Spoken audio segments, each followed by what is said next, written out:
ગત તારીખ 15/9/24ના રોજ વાંકાનેર તાલુકા વિસ્તારમાં સરદારકા ગામની સીમમાં એક ચેકડેમ તળાવ છે. એમાં એક અજાણી લાશ મળી આવેલી હતી. જે લાશ છે એ ખોવાઈ ગયેલી હતી અને એક તરફી જોતાં 2 દિવસ જૂની હોય એવું લાગતું હતું. આ લાશ કોની છે એની ઓળખના પ્રયત્નો ચાલી રહ્યા હતા.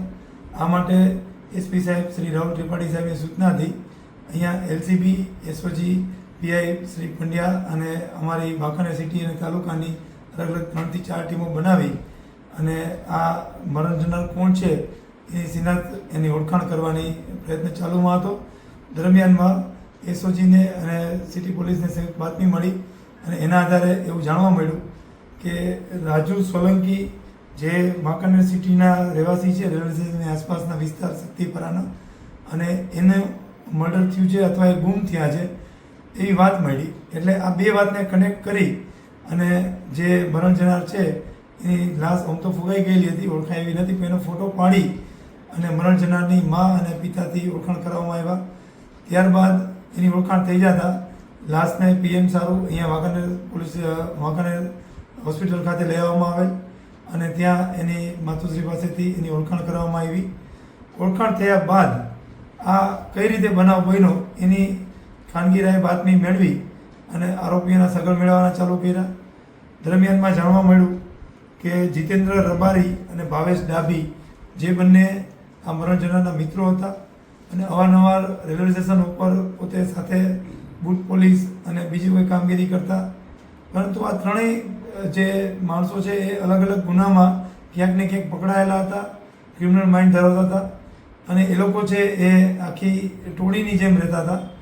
એમાં રેલવે પોલીસ આરપીએફ જે કહેવાય એને અમને પૂછપરછ માટે બોલાવેલા હતા અને પૂછપરછમાંથી એ બહાર આવ્યા ત્યારે 3 જણા વચ્ચે અંદરો અંદર માથાકૂટ થઈ અને જીતેન્દ્ર રબારીએ પોતે એને ઝાપટ એવી રીતે મારી કે એને માથાના પાછળના ભાગે કડું લાગી જાય એ રીતે અલગ અલગ 4-5 ઝાપટો મારી કડા સાથે.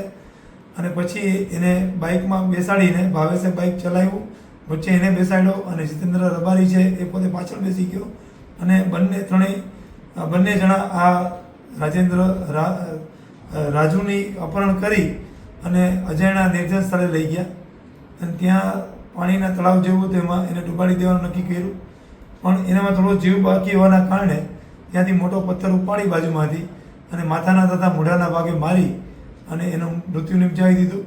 અને ત્યાં નહીં ડૂબાવતા એને ફરી પાછો બાઇકમાં બેસાડી અને આગળ લઈ જઈ અને એક ચેકડેમ જે સરદારકા ગામનો જ્યાં આ લાશ મળી હતી ત્યાં ડૂબાડવામાં આવ્યું.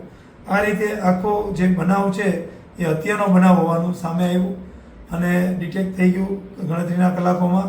અને ત્યારબાદ એસઓજીની, એલસીબીની અલગ અલગ ટીમો અને સાથે સિટી પોલીસ વગેરે ભેગા મળી અને બંને આરોપીઓને પણ ઝડપી લીધા અને આરોપીઓની કેફિયત પણ લેવામાં આવી અને હાલ સ્થાનિક જગ્યાનું પંચનામું કરવામાં આવ્યું.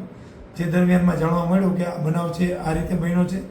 એમાં આરોપીની કેફિયત પ્રમાણે એ લોકોએ બનાવમાં પોતે જે પહેરેલા કપડાં હતા એ ક્યાંય સળગાવી દીધા છે તે શોધવાનું બાકી છે તે બધી. અને એક બાઇક પણ કબજે કરવામાં આવ્યું છે. જે બાઇકમાંથી મરણ જનારનું લોહી મળી આવ્યું છે એ પેશન્ટને સાથે રાખીને પંચનામું કરવામાં આવ્યું છે અને આ કામે એટ્રોસિટી સહિતનો હત્યાનો બનાવ નોંધવામાં આવ્યો છે.